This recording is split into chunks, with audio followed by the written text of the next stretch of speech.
What is going on, ladies and gentlemen? Welcome to the 2 Feet on the Ground Gravity Podcast. I am one of your hosts, Chris. Hey, this week's episode is Jim Dudley. Jim Dudley has lived a lot of life and has some great experiences to really bring perspective to the world around us right now. He's a retired police officer of over 30 years. He's a college professor. He's a columnist for the magazine policeone.com. And he's also a podcast host. This was a lot of fun recording, as Jim has been a mentor for me, and we really got into a lot of life. And I hope that some of our conversation helps you right now in yours. So with that, I say we jump over to me and Jim. What is going on, Jim Dudley? How are you, friend? Hey, things are great here in the San Francisco Bay Area. Thanks for having me on the show. Yeah, thanks for joining us. I appreciate it. As you know, we've talked offline, not just this morning, but previously. I really enjoy your podcast, Policing Matters, and I enjoy reading your articles on policeone.com. So thanks for the work that you do there. Yeah, for sure. And the admiration is mutual. I really enjoy seeing what you're writing and your new endeavor. So congratulations. Yeah, this has been exciting. My wife and I have been talking a lot over the last year, and obviously all of us in America have gone through change, and we've experienced loss on different levels, but whether it be lost relationships, lost abilities to go out and do the things we enjoy to do. And as I listened to people express some of that, whether it be the pain, the loss, frustration, I saw a lot of people that I'm friends with, and I felt like I was standing in the middle. I see people on different sides of the aisle politically. I see people just in my neighborhood who are ready to fight over things that I just don't feel like they were ready to fight over before. And so that's where I started asking this question of, hey, how do we stay grounded? How do we keep 2 feet on the ground? And then, of course, the word, hey, gravity. What gravity keeps both feet on the ground, but what do we do in life that helps us stay grounded? I don't know. What are you seeing down in California? Have you seen a similar sentiment of just a lot of divisiveness, or has it been different? Yeah, so I'm teaching class, and I have a combined over 5 classes, about 135 or 40 students. From them, we talk mostly about what's going on in school, in class, and then we get into policies and laws and things like that. I teach a law and policy class, and then research methods. And so we try to stick to the facts and the current issues. But I mean, I hear you about the dichotomy that you see on social media. Maybe we're not so close to our friends where we actually meet them, but we see them on social media. And I mean, the polarity is stunning sometimes. And I would get baited into some of these discussions or debates. And then, sometimes discretion is the better part of valor, right? So I would back off and then just be a participant. But one thing, a promise I made myself early on was that after 32 years of policing, I left a noble profession. I still believe it. And when I see people talking about things that are downright not true, or they're pushing out something they saw on social media or through a TV program or a movie, then I try to dispel those truths. And I try to do it, with an even hand, not a heavy hand. And a lot of times it works. A lot of times people will admit they didn't know, a fact, and may give a little bit of ground, but it's not about winning and losing. It's just about, let's keep things out there truthful. And I think, so much derision and hate has come from these, these dichotomies that it's either this or it's that with nothing in the middle. And Chris, that, there's gray areas to everything. Yeah, pretty much everything in life. Hey, I like what you just said there. It's not about winning and losing. Do you feel like you've had that perspective your entire life, or has that been something that has come to you with maturity? And I mean, 32 years of law enforcement experience, you've experienced a lot of this world, because no one calls 911 to say, you know what, my wife just did a great job of cooking dinner tonight. You know what, my husband is so remarkable. I just wanted you guys to come out and give him an award. People call when dysfunction is taking place. So again, back to the main question there is do you feel like that has always been a mindset of yours, or has that come with maturity and life experience? No, no, and that's why I'm laughing and smiling, because it's always been about winning. And in policing, they don't hire us to be losers; they want us to be winners, right? So, somebody's being a victim, we get there, and the suspect's still there. We want to take them into custody, and that means winning. And it's winning after they are taken into custody, put in the car, and taken downtown. And then personally, maybe it was from the job that that was sort of my mindset as well, that I had to win. I had to win conversations. I had to win debates.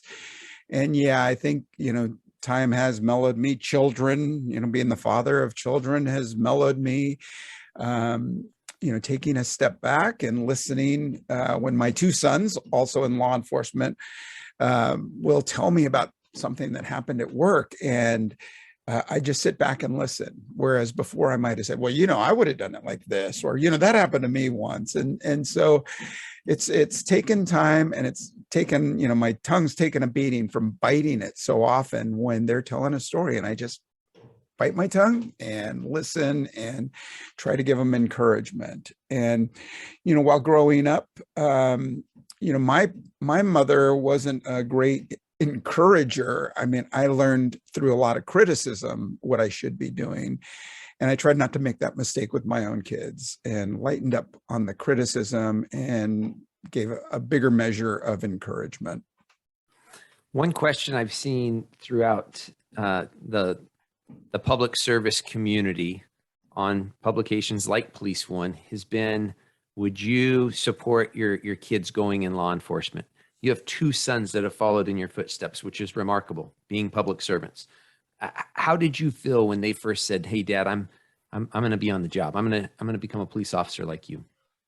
Yeah, so my oldest son, that's a great question. We hadn't really discussed it. They'd see me in uniform, they'd hear the stories at the dinner table, and they'd been around the station. I was a captain at a station, a couple of different stations, and then a commander, and then a deputy chief. And so they were exposed to some of it, but we never talked about them going into the family business, right? And then when my older son came home from college one day and said, "Hey, I did really good on the test today. I think I did really good." I was like, "Oh, great. Sounds great." We talked a bit, and I said, "What was the subject?" And he said, "No, it was the police test." And I was blown away. It hadn't occurred to me. He didn't ask for any coaching, which I think is awesome, right? They're independent young men. And then he got in, did very well. He's a sergeant now. And also he's sworn to a task force under our U.S. Marshal Service. And then my younger son, when he went in, it wasn't so much of a surprise, but I didn't deter them. I didn't give extra encouragement that they should follow in the law enforcement career. And when my younger son went in, I thought it was great. And, they did it as an independent choice, which I supported. And right now, I mean, things are really tough in law enforcement across the country. They're both doing well, succeeding at what they do, but they may not be so happy with all the, events and the public perception of policing today. But I try to tell them, it's like the weather. It will change. Let's hold on, and we'll get through it. I really like you saying, again, in this conversation of gravity, I think relationships, or at least in my life, relationships have given me perspective, have allowed me to stay grounded. You mentioned your kids. How about within your professional life? Do you remember there being one, two, three? Were there those significant people that impacted your perspective on life and on your job that looking back, you're like, wow, yeah, that person really helped me out? Oh, for sure. For sure. I mean, I've learned something good or bad from every leader that I worked under, and from my peers. Of course, I remember the ones who were just so great at what they did. They modeled the behavior. They were good technicians or tacticians. They did the job well, totally respected, learned a lot from them. But I also learned from the not so great leaders in my department who just made poor decisions or emotional decisions or decisions that favored some over others, that didn't really think out consequences. And so, I learned from both sides, good and bad, and I think it's helped me. I also learned from my own experiences, and I was in an officer-involved shooting about 10 years into my career, and I remember what it felt like to discharge my weapon and have the suspect die. And for me, as a supervisor, as a sergeant, a lieutenant, a captain, really gave me a perspective of what the officer goes through, and to lend in the compassion and the empathy that's needed at those really critical times. I remember people rushing up and saying these really weird things to me afterwards. And I remember a supervisor who just totally botched his part of the investigation. And then luckily the homicide inspectors, the district attorney inspectors, it all came out, really well as possible. And all of that sort of gave me a guideline and a memory to go back on to say, okay, this officer was involved in a super traumatic event. Probably a lot of emotions going through their mind right now, chemical changes and imbalances and all those things that we should consider, as opposed to just, taking out the tick sheet and checking off boxes and being a robot. And I think, that's an expectation that the public sees in us, that law enforcement officers are robotic. That we're one or the other. We're either robotic with no feeling, or we're these villains that use excessive force every time. And with students, I spend a lot of time saying all force is not excessive force. All force is not brutality. And sometimes it's needed. And then we talk about events. So leadership, when I talk about leadership, I ask the individual who's leading to show the modeled behavior, because you're being watched all the time. And for me, the best leaders were smart. They were tacticians, but they were also affable, right? I mean, they had a good nature about them. They knew when to take a joke. They knew when to be businesslike. But, that personal touch with a leader to a subordinate, it means so much. And I think the people that served under my commands benefited from that as well. Yeah. Well, hey, you talk about officers going through critical incidents and sharing your own. I've seen statistics, probably more of a spotlight on it over the last few years for first responders, both police and fire, and just the fallout, the consequence of experiencing all of this vicarious trauma. And I've even seen numbers talking about, double, triple, and even more suicide rates, post-traumatic stress injuries.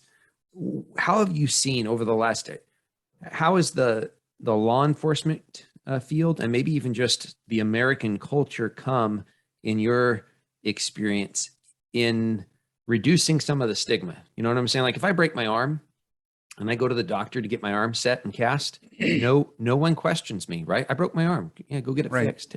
Take some pain meds. When people experience, anxiety, depression, other post-traumatic stress injury symptoms, I still feel like we have this culture that doesn't totally accept that stuff. What have you seen over the last 30 plus years, and where do you think we're going? Yeah, that's a great question, because, whether we're talking about suicide, not just in the law enforcement profession, but nationally, when we talk about overdose rates, I think the new high, pardon the expression, the new high in overdoses is something like 96,000 over a 12-month period, overdose deaths in America. So, I mean, we're trying to suppress some sort of pain, right? Regardless of the alcoholism and the other drug use that we're using to suppress some sort of pain, I think it's evident in America right now, and we're hurting from something. And I would imagine that everyone's got their own demons or something traumatic that's happened to them. And for police officers, they talk about, when you look at statistics, that the average person may undergo, I don't know, 6 or 8 traumatic events throughout their lifetime. And law enforcement officers were constantly responding to people screaming in agony, blood, broken bones, death, child abuse, so many different traumatic events. And then we're involved in them ourselves when we're wrestling or fighting with a suspect, or when we do get in an officer involved shooting or a collision or any number of things. And so a police officer in an active area may incur, hundreds, if not thousands of traumatic events, and they add up. And I think, the human brain isn't built to survive that kind of repeated trauma. And so it's got to come out some way. And I think it comes down to personal resilience on how you handle it. Back in the day when I first came in 1980, we're going to the bar, right? Or we're going to choir practice, right? About the choir boys, right? That's where that was coined, where, officers would go to a meeting place and, have some beers or go to a bar. And that was the way we dealt with trauma. And I think we're moving in a great direction where we have peer review groups, people that you can get support from, that may not be through a formal channel where we're calling a hotline or a doctor because of the stigma that you just mentioned. And I think there's many more outlets. I mean, I know we're not advertised supported, but Cortico, I talked to Dr. Black about something like Cortico, where you can get anonymous help over a phone app. And so many younger police officers are so used to dealing with apps that I think we have some really good support in the pipeline. If you can't talk to a live human, then and you don't want to be stigmatized, you don't want to be known, then hey, whatever works. And I think more and more we're seeing more and more support. I love your idea of gravity. I love the support from these, the proud wife and spouses of police officers, and not just in the law enforcement industry, but across cross industries, that you see more and more support coming from spouses and loved ones of the individual who may be suffering. And that kind of support is invaluable. And, for those with the rugged jawline who don't want to admit any sort of vulnerability, it's great to have the outreach. And I think that's where we've always failed in mental health support. That I think the theory has always been that we don't want to approach the individual. We want the individual to come to us for help. But then we miss out on this huge group that will never seek out help. And so why not reach out to them? And finally, we're starting to see some people and some industry professionals that are doing that. They're doing the outreach, and I applaud that. Yeah. You mentioned choir practice. So I come from a law enforcement family. My grandfather was a reserve police officer in Brea, California in the 60s. My father was a police officer in Washington State, retired. And I remember as a young kid hearing that my dad was going to choir practice. And I remember thinking, I didn't know he sang. That's pretty cool.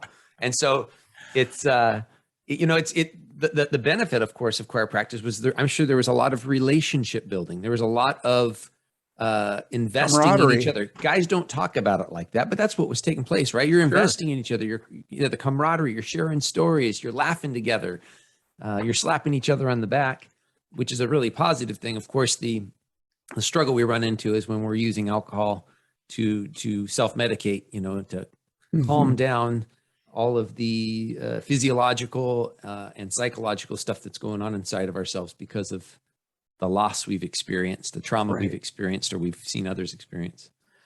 Hey, you wrote an article in policeone.com back in March of 2019, and I think it's really applicable to today. I have friends that own businesses, both in Washington State and in Oregon. and they're telling me how they can't retain employees.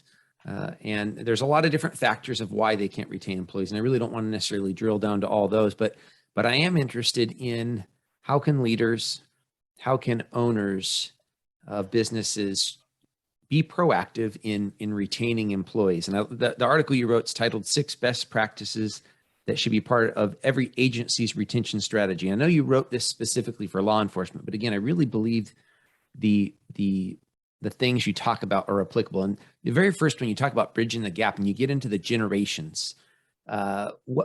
What's up with the labeling of the generations, and why did you feel like it was so important to talk about bridging the gap?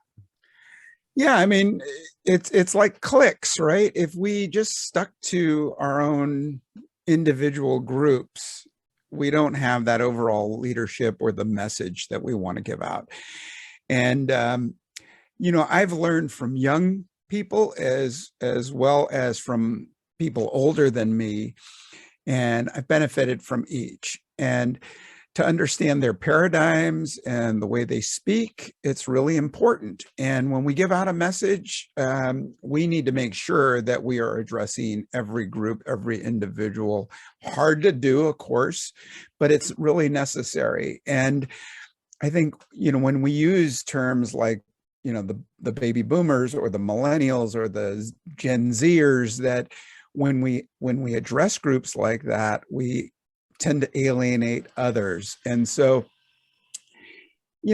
again, with, being affable and inserting humor, sometimes we can cross those generational divides. But we also need to maintain the message that it's firm and it's right for everyone involved. And so we have to be not so ambiguous in the messaging. And for me, when I wrote the article, it was about when we do give out a policy or a new directive from above, from command, that in order to reach out to the line troops, sometimes you need to navigate your way through the captain, through the lieutenant, and through the sergeant. And the sergeant is the leader of men and women.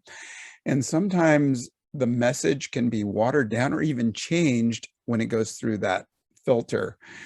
And so as a leader in an institution, regardless of the profession, sometimes you need to go and have those fireside chats, sit down in a room with the people that you want the message to get to, and not only give the message, but also talk about the inner workings of how you came to that decision, right?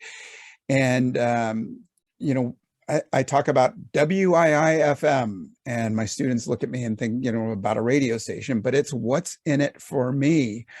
And it's telling them the reasons we're doing it, why we're doing it, and why it's a good idea, as opposed to a lieutenant or a sergeant reading your directive at a watch and saying, I don't know who came up with this idea, but, do it if you want, but here it is. And they throw it out there, as opposed to you going and saying, hey, look, this is really important. It reflects on us with the community, or it's really important for your officer safety. That the more you give them to support why it's a good idea, the more buy-in you're going to get. I like it. I feel like you totally went into your second point, and that was to be transparent and inclusive. And I just heard a lot of those pieces there. Being transparent, right? Being real with people and helping them understand the why. I'm a Simon Sinek fan. I like some of the things he has to say. And obviously that's one of his big things is the why. Why do we do what we do? It works really good when you're dealing with a bunch of 18-year-olds and they don't have a choice because they've been conscripted or they rose their right hand and they swore that they would serve for the next 4 to 6. Real easy to say, I'm not asking you, I'm telling you, charge the hill. Right. And it's necessary. It's necessary in our government, or excuse me, in our military, to be able to give decisive orders and have people immediately obey them. But I feel like in a lot of other organizations, and even in the military here in 2021, when we have the opportunity and we have the time to sit down and explain the why and connect with people on their vocabulary level, it's huge. I teach a leadership class, and we've actually gone away from talking about the generations. We give the Myers-Briggs type indicator, and we point out just the fact that as human beings, we all process, we take in our preferences for how we take in this world around us is different. And if we can accept that regardless of the generation, older, younger, generation double A, I don't know what they're going to come out with next because we're already at generation Z, then I feel like we'll do a little bit better. Just and showing empathy, right?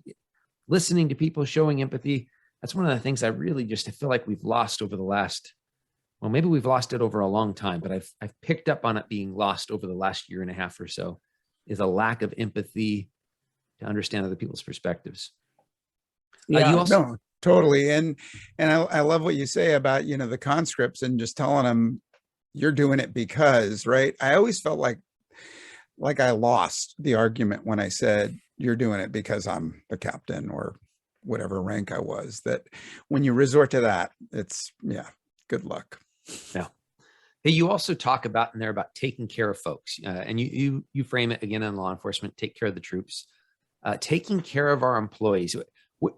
There obviously there's a tension there. There's a dichotomy. I mean, we want to take care of people, but in my mind, we're also measured by getting things done, right? And so how do you balance that tension of caring for people 100% and also 100% we got to get the mission done because we're going to be measured on whether we actually execute on tasks?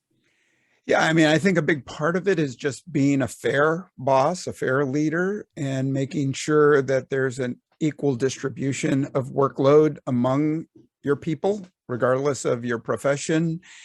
And I mean, we all know that in any group across professions, that there's that 10% that will do anything and run through a wall for you just because, right? That's in their nature. And then you've got that bottom 10% that are always on a smoke break or always thumbing through a movie on their phone or playing a game. And then you've got that 80% in the middle, and there's some rising near the top and some hovering near the bottom. They could be influenced by those near them, right? And so you've got to make sure that you don't burn out that top 10%. You don't want to concentrate on the bottom 10%, constantly berating them, constantly trying to get them to do their job. But you want to make things to a level where everybody's doing their share of the workload. And you want to be giving that positive message to the top 10%. And you want to catch them doing something right. You want to go see them on the job, go for a ride along, work alongside them on a line or at a store or what have you. And then same goes for the bottom 10%.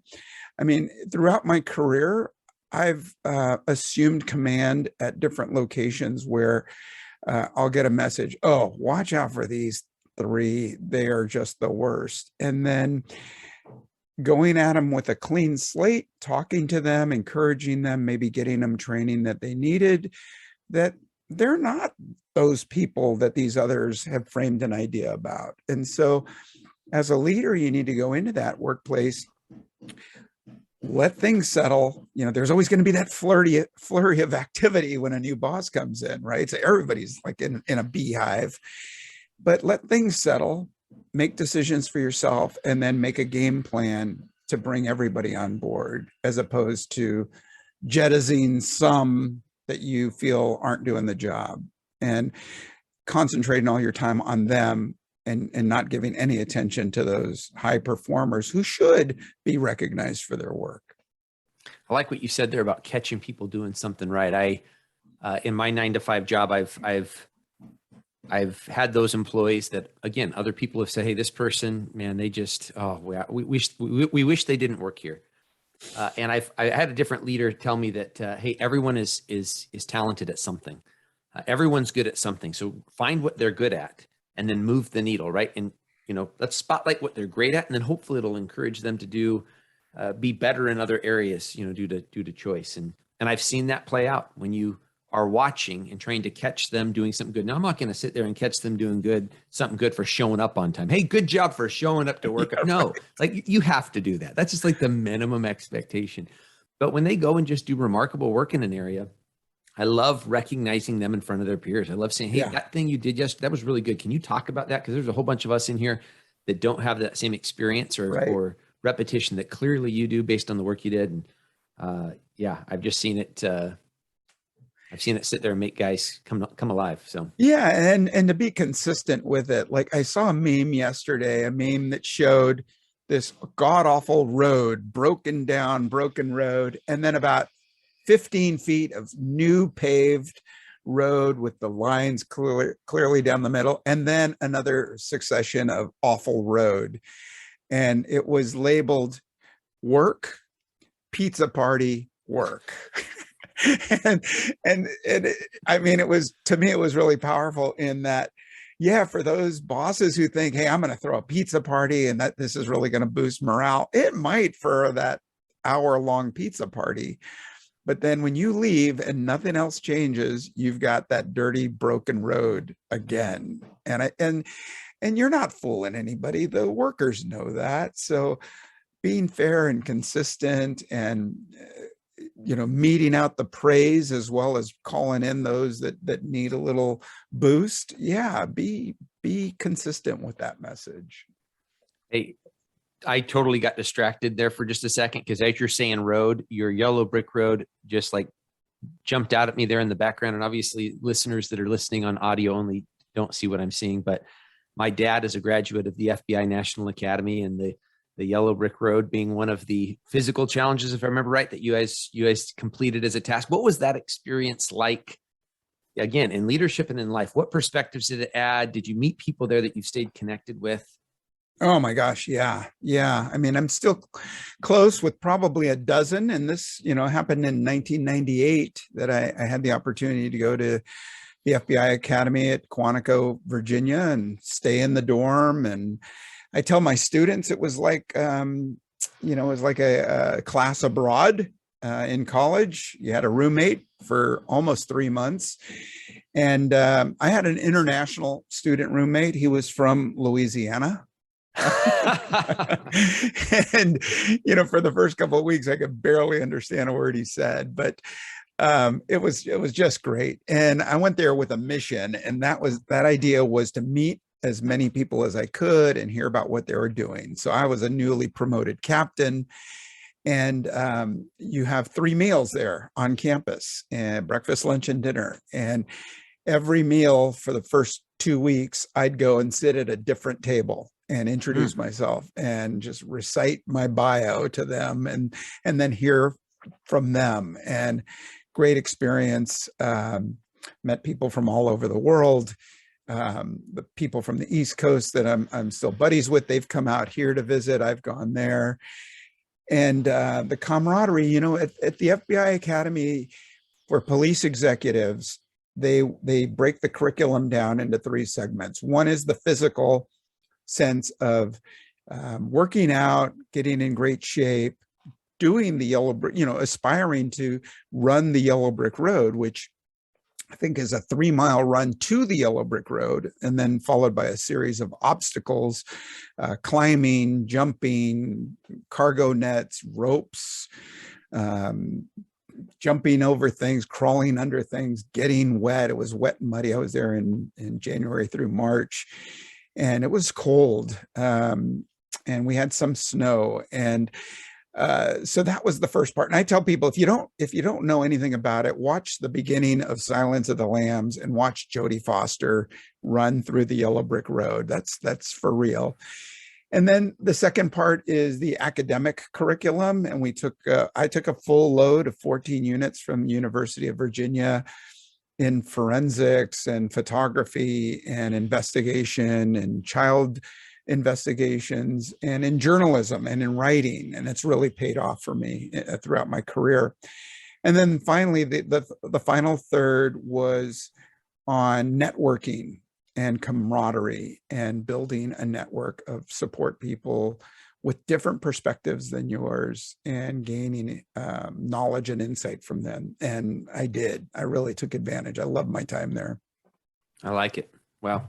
Something I try to do in my personal life. I have friends, some from high school, who I know disagree with me politically, faith-wise, on a lot of different levels, but we care about each other because we have that history, right? And I think that's so important, to find people that you care about, that you develop a relationship with, that you disagree with.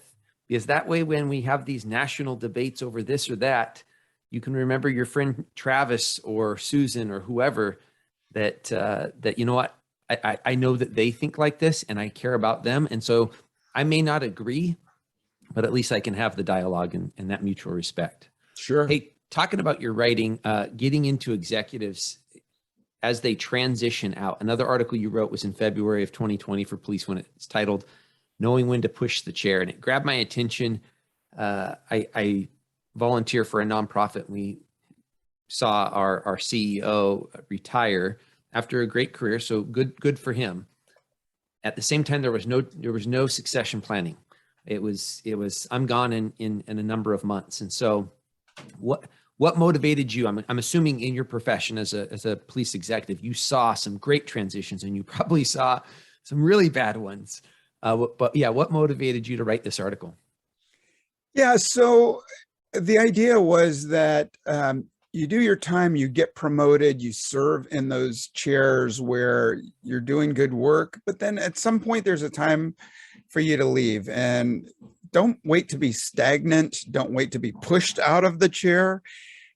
Open the chair for others to succeed. I mean, I've always thought about mentoring people and getting them up to a level where they lead and then leaving them to it, right? Let them go. And I think too long in organizations, I mean, we all know who's stayed too long and who hasn't, had a new idea since Eisenhower. And so fresh ideas keep an organization fresh, keep an organization moving towards newer goals, better goals, different goals. And that succession plan where sometimes there are artificial and sometimes there are real incentives. Maybe they're pay, maybe they're longevity, maybe they give you the experience to go on to another position elsewhere. It doesn't really matter. But at the point, if you don't know yourself when it's time to go, then maybe think about the clues that others are giving you about, you walk in one day and there's a cake that says happy retirement. You did not expect it.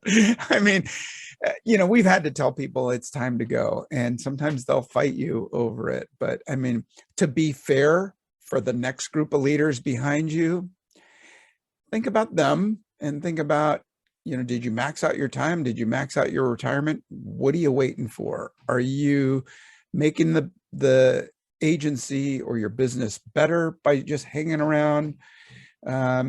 You can leave and you can still be an archive. You can still be a historian who can come back or be available by phone or by email to answer questions. You don't have to leave entirely, but leave for the next level of leadership to come on, and give them a shot at it. If you've had your shot, remember, somebody moved out so that you can get there. And again, if you're not thinking about it, think about your own succession plan, what you want to do after the job. Some jobs take a longer lead up, getting degrees or getting technical certificates or training. Get all that done so that you can go. Don't wait for that disaster. There's a shooting or a crisis or something where you leave maybe in disgrace. That's never good. And I can't imagine that anybody feels good leaving under such circumstances. So leave on your own terms. Know when it's time, when it's right, and then leave on your own terms.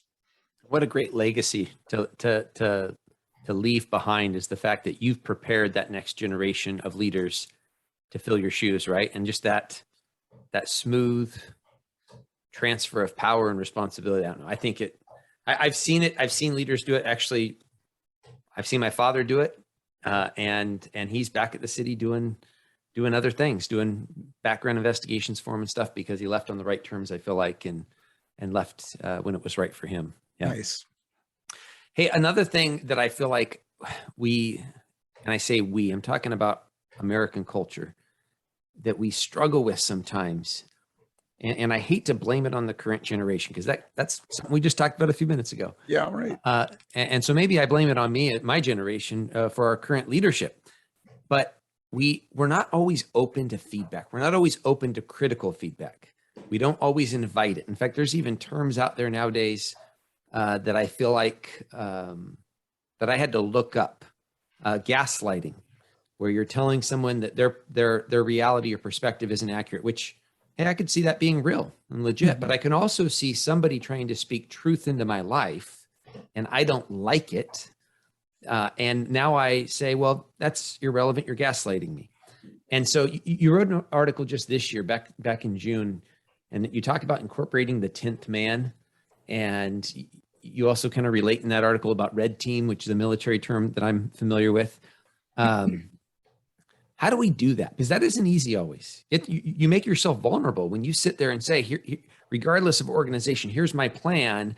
If you've fallen in love with your plan and you say, here, what do you guys think? And someone criticizes it, it hurts.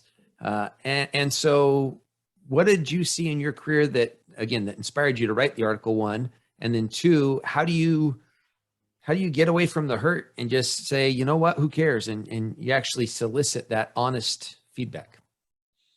Yeah, well, I mean, I didn't coin the term, I didn't invent it, but I think my own insecurities helped me develop my attitude towards it. And that was that I hated surprises. I hated to be caught flat-footed. I hated for unintentional consequences to rear their head on my watch. And so I always try to be prepared. And when I first started teaching, I over-prepared, which is me, right? So I over-prepared. I made about 3 hours worth of talking for an hour and a half class. And that was because I didn't want to stand up there with nothing else to say, with a room full of people staring at me. And then as a leader in critical incidents or situations like demonstrations and the possibilities that they could have of going peaceful or going awry and getting out of control and burning and looting and all that, I didn't like the idea of being unprepared for that either. And so for me, I liked looking at the possibilities, the consequences, and thinking, well, what could happen? What could happen next? And I think I owe a lot of it to TEEX, which is a arm of FEMA, the emergency management for America, that does a lot of free training for civilians as well as for law enforcement and other city people. But it really prepares you for all hazards. And I had the opportunity to go to FEMA training in Texas at TEEX to do tabletop exercises, to do real exercises, and then to transfer them to my own leadership at San Francisco, where we have something like 300 planned events every year, festivals and parades and celebrations. And so we prepare for those things. And we have, I think about a PACE plan of a primary, an alternate, a contingent, and then an emergency plan. And so for me, I always liked having those backup plans or plans to put in place when something changed in a situation. And the 10th man, I talked to some people from, the Israeli army who talk about the red team and about the 10th man, about that person. If you have a table full of 9 people, that 10th person is the one who's supposed to take that alternate argument. Everybody agrees around the table. Yeah, piece of cake. We'll do it like this. We'll do it like this. And then the 10th person says, wait a minute. What if? And then they lay out a counter argument. And I think every organization, every business can use that. One of the things I teach at school is SWAT, not SWAT with, fatigues and rifles and things, but strengths, weaknesses, opportunities, and threats. And that's scraping that 10th man position where you can see visually and you put it up there in front of everyone. What are the strengths of our organization or of our project? What are the weaknesses? What are the opportunities? And what are the threats? And that 10th man has to be the one to think about the threats and the weaknesses and then bring them to the group. And if they don't change the plan entirely, at least they make that exigent and emergency situation planning part of the plan. And so things go awry, you can go that way. And for me, it's really helped me through my career to see gaps and I think avoid some real problems. And, you don't have to promote yourself as I'm the 10th man, but, sometimes you can get that opinion in, not formally, but subtly, by injecting like, if you're planning for something, chances are it's happened somewhere else already. So why not learn from others' mistakes? Why not go and see things that didn't go so well, and then use those as examples when you state your case? Yeah, I like it. Hey, you're pretty busy between instructing, being a college professor, writing articles, hosting a podcast. How do you juggle it all? I have a great family support. Great family. My wife is a retired physician, and she's, picked up the slack and given me support. And, we'll be at the dinner table and I'll say, hey, don't forget I have a 8 a.m. podcast tomorrow. It's just, yeah, no problem at all. And then bouncing ideas off my wife and my sons. My sons have great insight, things that I don't consider. And sometimes they're my 10th man, right? Sometimes they'll tell me, yeah, I don't know about that, if that's such a great idea. And then I have other friends, retired chiefs and deputy chiefs, and people that are still working that I can bounce ideas off of. And then I play golf, and I love hiking. Try to stay in decent shape for my family, and take time for myself. And I have to admit, I'm a movie junkie too. When we talk about books, I have a couple of books that just take me forever to read. And my sons make fun of me that I'm reading Pappyland by Wright Thompson. And they say, Jesus, how long have you been reading that one book? But I really enjoy it. I'll sit down with it from time to time, pick it up, and I like to let them linger and think about them. And same with movies. My sons will say, oh, you'll like this one. It is super slow. And they know I like that sort of slow burn. And, I have apps like Calm, and we have a Peloton and some other things to just, I'll look at the Peloton and feel obligated to get on that thing and, turn it on, and they'll say, welcome back. Like, geez, when's the last time you were on this thing? But no, it's good to have hobbies. It's good to get out, get outside in the fresh air. And I feel like I have a really good balance. Thanks for asking that. Yeah.